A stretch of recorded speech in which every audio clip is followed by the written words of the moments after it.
안녕하세요. 저는 시대인재 N4기를 졸업하고 가톨릭대학교 의예과에 합격한 김영준이라고 합니다. 저는 수능 전날뿐만 아니라 수능 2주 전부터 수능 시간표에 맞춰서 제 몸을 생활 패턴에 맞추려고 노력을 했습니다. 그래서 저는 아침 6시에 꼭 일어나서 아침밥을 꼭 챙겨 먹고 학원에는 최대한 8시 이전에는 등원하려고 노력을 했습니다. 8시쯤에 아마 등원을 해서 저는 오전 공부로 국어 수학을 하고 점심 먹을 때쯤에 고등학교를 가서 제 수능 시험장이 어딘지 위치를 확인해보고 거리는 어느 정도 되는지 실제로 가보면서 그 장소는 어떤지 최대한 저랑 익숙해지려고 노력을 했고, 다시 돌아와서 아마 5시까지 공부를 하고 저녁을 먹고 최대한 일찍 잠에 들려고 노력을 했습니다. 제가 그날 공부를 어떻게 했는지 되돌아봤을 때 저는 모든 과목을 기출 위주로 공부를 하려고 노력을 했습니다. 국어 같은 경우는 그 해 6월 9일에 나왔던 문제들을 다시 한번 분석해보고, 수학 같은 경우는 기출문제를 풀어보면서 그 킬러에 대한 아이디어나 그런 비킬러를 어떻게 하면 빨리 풀 수 있는지 그런 걸 한 번 더 점검해보고, 제가 5개월 동안 공부를 하면서 많이 실수했던 포인트, 제가 좀 막혔던 포인트들을 정리해놓은 노트가 있거든요. 그거를 보면서 시험 전날 마무리했던 것 같고, 탐구 같은 경우는 아무래도 개정이 되다 보니까 그 개정이 되면서 새롭게 중요해진 내용들이나, G2 같은 경우는 지엽 같은 거를 보면서 전날을 마무리했던 것 같습니다. 저는 수능 전날 일찍 자가지고 아마 10시에 잤을 거예요.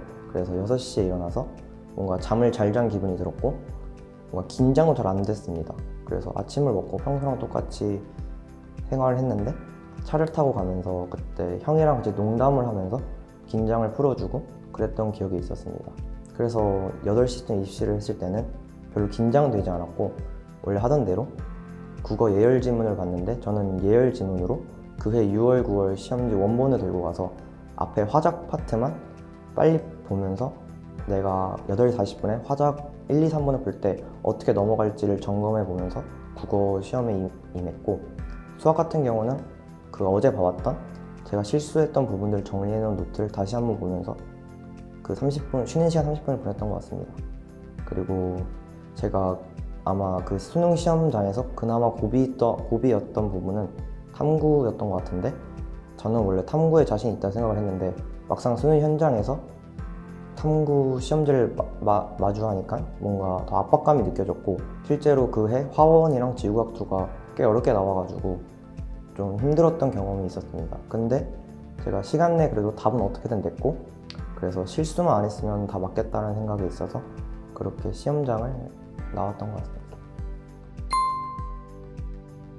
제가 가장 어려워했던 과목은 국어인데요. 왜냐하면 저는 국어를 볼 때 글을 읽는 속도가 굉장히 느리다고 생각을 했습니다. 그렇지만 제가 속도는 느리지만 문제를 풀 때는 그래도 정확성은 나름 있다 생각을 해서 처음 공부할 때는 시간에 오버되더라도 어떻게든 답은 내자, 답은 다 맞추자는 마인드로 공부에 임했고, 실제로 그러면서 독해 습관도 많이 늘어났고, 저는 그 시대인재 단과를 들으면서 그중 김승린 선생님 단과를 들었는데 그 선생님이랑 저와의 독해 방법도 비슷하고 굉장히 잘 맞는 것 같아서 실제 이번 수능에서도 좋은 결과를 낼 수 있게 도움을 많이 받았습니다. 네, 저는 국어 EBS가 꼭 중요하다 생각을 했기 때문에 EBS에 굉장히 시간 투자를 많이 했는데요. 문학 같은 경우는 시간 문학에서는 주제나 해석 중점적으로 공부를 했었고, 소설 같은 경우는 줄거리나 등장인물 위주로 정리를 하면서 했던 것 같고, 독서 같은 경우는 이게 직접적으로 이게 내용이 나오진 않지만 소재가 관련되는 경우가 많기 때문에 배경지식을 쌓는다는 마인드로 시간이 날 때 많이 읽었던 것 같습니다. 저는 공부 초기에는 국어 점수가 잘 나오지 않았지만 9월 이후 파이널 기간 때 많은 모의고사들을 풀어보면서 제 점수를 최대한 안정적으로 만들어 노력을 했습니다. 실제로 수능에 임박하면서 국어 모의고사를 풀면서 점수가 안정적으로 나오니까 제 실력이 좀 오른 것 같다는 느낌도 들었고, 어느 시험지가 나와도 몇 점 이상 받을 수 있겠다는 생각이 들어서 이번 수능에서도 점수에 꽤 만족한 점수를 받았습니다. 제가 자신 있던 과목은 수학이랑 화학 1인데 제 생각에는 일단 수학, 화학 1이 아무래도 좀 숫자를 다루는 감각, 계산적인 부분이 많기 때문에 그런 게 저랑 좀 잘 맞는 생각이 들었고, 실제로 공부를 좀 안 해도 성적이 어느 정도 나오고 좀 안정적으로 나오니까 제가 애착이 가고 실제로 공부를 하면서도 제일 재밌게 느꼈던 것 같습니다. 저는 반수를 시작하면서 G2가 개정이 되면서 내용이 정말 많아졌는데 그래서 제가 G1으로 바꿀까 G2로 바꿀까 고민을 많이 했습니다. 하지만 주위 사람들 얘기를 들어보고 제 상황을 생각해 보니까 그래도 원래 해왔던 G2를 하는 게 맞다는 생각이 들어서 G2를 했습니다. 근데 실제로 양이 너무 많다 보니까 처음에 어떻게 시작을 해야 할지도 갈피를 못 잡았지만 그래도 같은 개념이다 보니까 처음부터 천천히 쌓아 나간다는 마인드로 개념부터 꼼꼼히 봤던 것 같습니다. 그리고 처음부터 문제를 잘 풀려고 하지 말고 저는 기출문제를 제가 분석해 보면서 제 논리와 실제 선생님들의 방법과 무엇이 다르고 어떤 게 더 효율적이고 어떻게 하면 시험장에서 더 빨리 풀어낼 수 있을지를 실제로 많이 분석을 해봤고 파이널 기간 때는 CJ인재 서바이벌 모의고사로 30분 동안 20문제를 별 무리 없이 풀어나갈 수 있게끔 도움을 많이 받았습니다. 제가 제일 많이 도움받은 콘텐츠는 수학, 과학, 탐구, 서바이벌인데요. 수학 서바이벌 같은 경우는 요즘 트렌드에 맞춰 비킬러가 어려운 문제로 100분 동안 30문제를 풀 수 있게 많은 도움을 받았고 탐구 같은 경우는 신유형을 대비하기 위해서 수능 현장에서 실제로 처음 보는 문제를 당황하지 않고 잘 풀어나갈 수 있게끔 도움을 많이 받았습니다. 네, 저는 아무래도 반수이다 보니까 1학기 때 대학 생활을 하면서 동기들과 친해지는 과정과 밤새 술 마시는 것이 제 몸엔 익숙해져 있었습니다. 그래서 반수 초반에는 공부가 손에 잘 잡히지 않았는데요. 하지만 저는 원하는 목표가 있었기 때문에 다시 마음을 다잡고 공부를 이어나가려고 노력했습니다.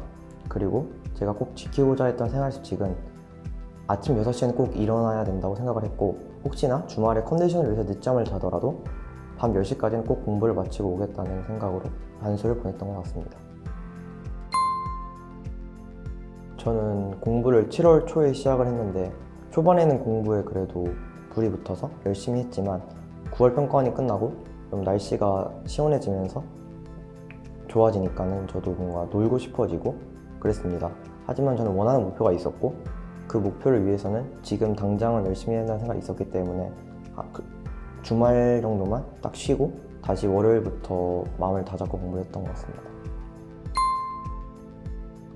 네, 저는 반수를 결심했을 때 탐구 과목을 G2에서 지원을 바꿔야 되나 고민을 하던 차에 아웃클래너 선생님께서 G2를 해보라고 권하셨습니다. 근데 저는 처음에는 걱정이 되었지만 아웃클래너 선생님의 동기부여도 있었고 제 스스로의 믿음도 있었기 때문에 G2에서 실제로 종료 결과를 얻게 됐고 처음에 저를 G2를 선택하게 해준 아웃클래너 선생님에게 정말 감사하게 생각하고 있습니다. 그리고 제가 공부하는 슬럼프가 왔을 때도 저한테 동기부여를 많이 해주셨고 수능날까지 지치지 않고 끝까지 달려나갈 수 있게끔 많은 도움을 주셨습니다. 아웃클래너 선생님께서 컨설팅을 맡아주셨는데 제가 그 발표 나오기 전까지도 계속 될 거라고 많은 믿음을 주셨고 실제로도 저는 제가 원서를 쓴 거에 대해서 굉장히 만족을 하고 있습니다. 본인이 원하는 목표가 있으면 지금 당장의 행복보다는 미래를 위해서 지금 현실에 충실하고 후회 없는 수험생이 될 수 있도록 공부를 열심히 해 나갔으면 좋겠습니다.